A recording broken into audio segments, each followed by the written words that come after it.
وصلنا للقمر اللي بعيد عنا بسنوات ضوئية، والبحر اللي غير حدانا ما قدرناش نكتشفوا الأعماق ديالو. واش كاين شي سر؟ واش كاينه شي حاجة بغاو يخبيوها علينا؟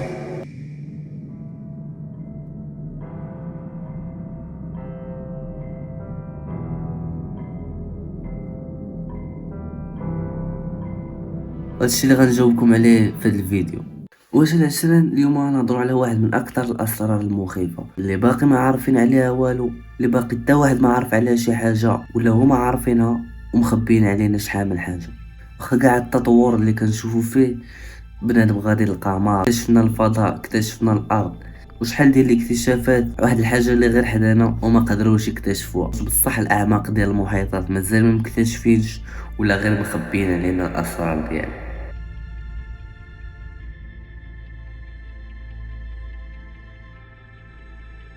مساحة والبقعة الأرضية اللي انت كتمشى فيها غير 30% من الكرة الأرضية، 70% ولا أكتر من 70% غير المحيطات اللي شداهم، غير البحر. وهاد 70% كاملة شحال غنكونو حنا زعما مكتشفين منها؟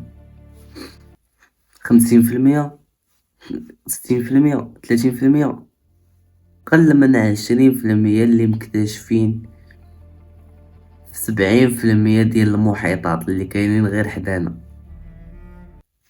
يعني عندنا قارة كاملة قد اسيا ولا اكبر منها تحت الماء وحنا ما عارفين شنو فيها اصلا. السبب اللي كيقول علاش ما قدروش ينزلوا للمحيطات، الاعماق ديال المحيطات، لك بان الضغط اللي كاين في الاعماق ديال هاد المحيطات هادو اكثر بالالاف ديال المرات من الضغط اللي كاين على سطح الارض، على السطح ديال الكرة الارضية. يعني غواصة براسها الا هبطات لداك المستوى، داك العمق ديال تحت الارض، كتطبش بكل سهولة، ما كنقدرش تحمل داك الضغط.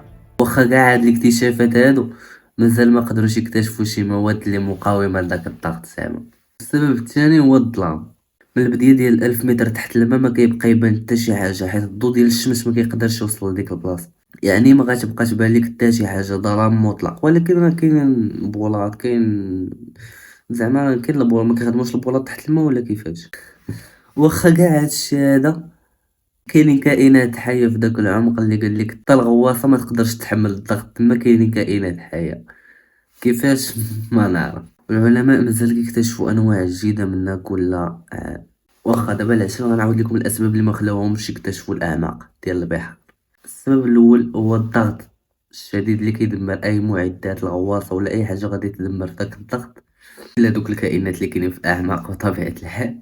والسبب الثاني اللي كيقولوا هو الظلام اللي ما يقدروش يشوفوا فيه وما كيخليهمش يستكشفوا بكل حرية. واخا كاين المصابيح ما عرفتش كيفاش، المهم انا غير كنشرح لكم. والسبب الثالث قال لك هو التكلفة العالية جدا ديال التكنولوجيا اللي غادي يستخدموها في داك البحث. هذا فكيقولوا ان استكشاف اعماق المحيطات اصعب من استكشاف الفضاء.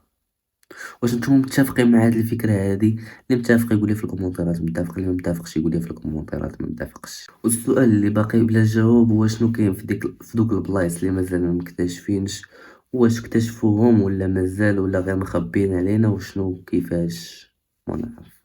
والمحيط راه كيبقى اكبر لغز على كوكب الارض اللي مازال ما بغاوش يكتشفوه، وحنا كنتسناو حتى نشوفو. وربما هو اخطر من داكشي اللي كنتصورو حنايا. دونك وصلنا للاخر ديال الفيديو. اللي عجبك الفيديو ما تنساش دير لايك، اشترك في لاشين لتحت، وخلي شي كومونتير زوين باش نعرفك واش شفتي الفيديو ولا لا.